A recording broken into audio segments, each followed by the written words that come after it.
Some religions have a much more cautious and dark view on the serpent and serpent worship. Serpents are connected with vengefulness and vindictiveness, as well as manipulation. The Old Testament talks of the serpent that deceived Adam and Eve. The book of Revelation talks of the ancient serpent and the dragon that will deceive the world. Biblically, the serpent is most identified with Satan or Lilith.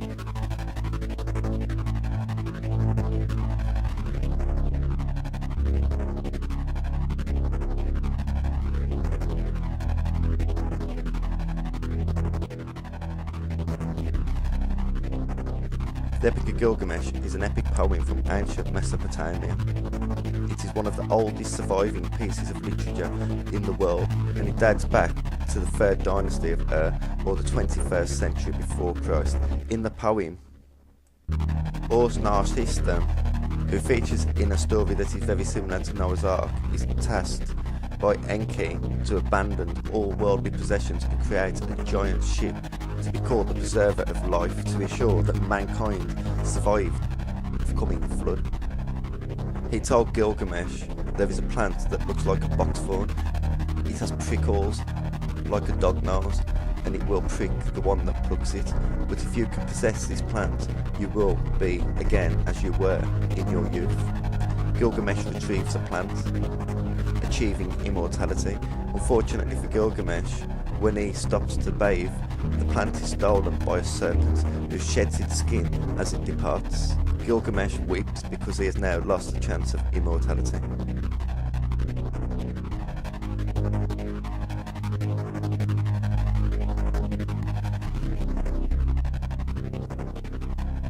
Serpent symbolism is still used regularly in the modern world. It's used on poisons, medicines, emergency services, coats of arms, and many corporate logos.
Genesis chapter 2 verse 9 tells us the Lord God made all kinds of trees grow out of the ground that were pleasing to the eye and good for food.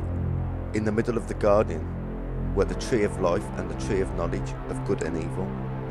And the Lord God said, the man has now become like one of us, knowing good and evil. He must not be allowed to reach out of his hand and take also from the tree of life and eat and live forever. So God banished him from the garden to work the ground from which he had been taken. After he drove the man out, he placed on the east side of the Garden of Eden cherubim and a flaming sword flashing back and forth to guard the way to the tree of life.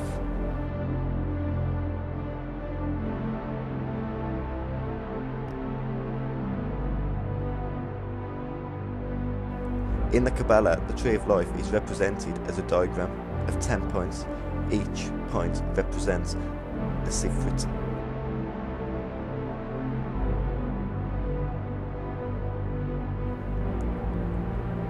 In Celtic mythology, the tree of life symbolises wisdom, strength, rebirth and long life. It also unites the upper world and the lower world. It was believed that trees connections to gods and possibly ancestors as well. In the Quran, Adam eats from the tree of immortality after Satan, disguised as a serpent, repeatedly told Adam to eat from the tree, and eventually both Adam and Eve did so, disobeying Allah.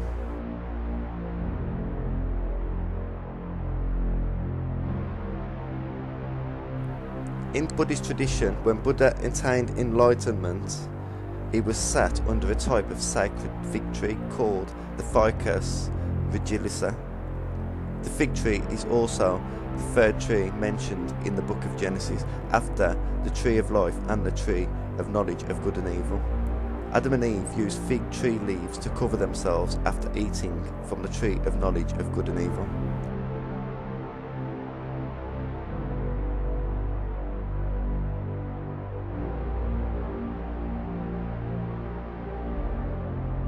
In Mark, verse 11, chapter 12, Jesus was hungry.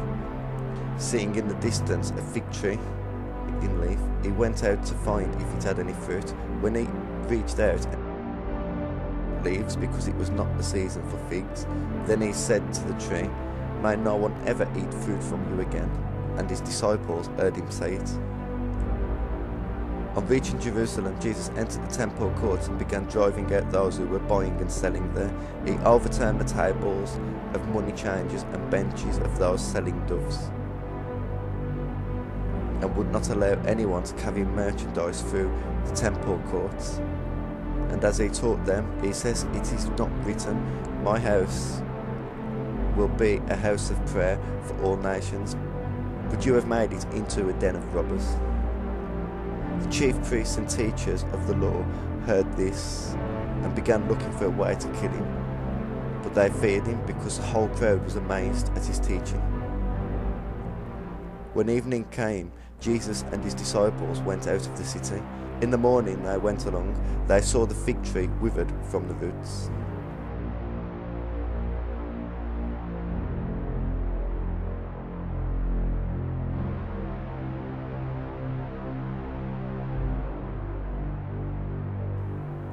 In pre-Islamic Persian mythology, there is a sacred halma tree which bears all seeds. Ahriman is a destructive spirit in Zoroastrianism, and he is responsible for all bad and evil, including death.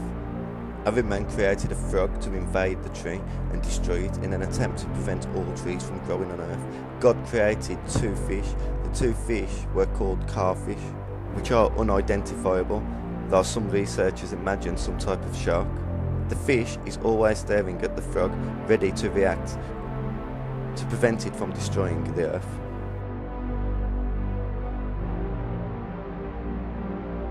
In German paganism and Norse mythology, Yggdrasil is an immense and mythical tree that connects the 9 worlds in Norse cosmology. In the poetic Edda, Odin speaks of 8 serpents gnawing at the root of the tree.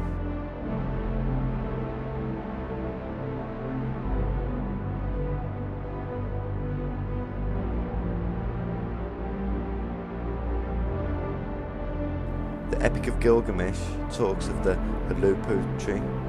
Inanna, the Sumerian goddess of love, fertility and warfare, cared for the tree with her hands. She settled the earth around the tree with her foot. She wondered, how long will it be until I have the shining throne to sit upon? How long will it be until I have a shining bed to lie upon? The years passed, 5 years and then 10 years. The tree grew thick, but the bark did not split. Then the serpent, who could not be charmed, made its nest in the roots of the Halupu tree. The Anzu bird set its nest in the branches of the tree, and the dark-maid Lilith built her home in the trunk. The young woman, who loved to laugh, wept.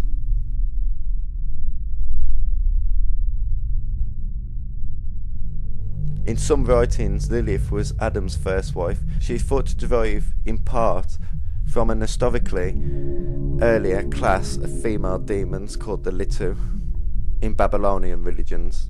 After refusing to return to the Garden of Eden, she mated with the archangel Samuel. She is sometimes thought to be the serpent who tricked Eve into eating the forbidden fruit from the tree of knowledge of good and evil.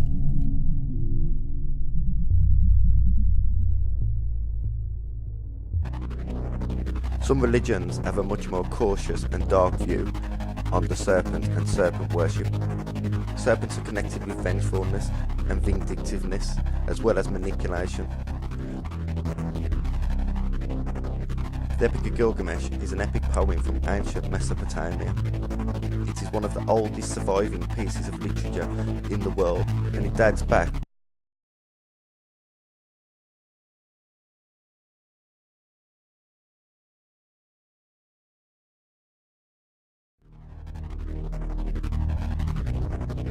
The Old Testament talks of the serpent that deceived Adam and Eve. The Book of Revelation talks of the ancient serpent and the dragon that will deceive the world. Biblically, the serpent is most identified with Satan or Lilith.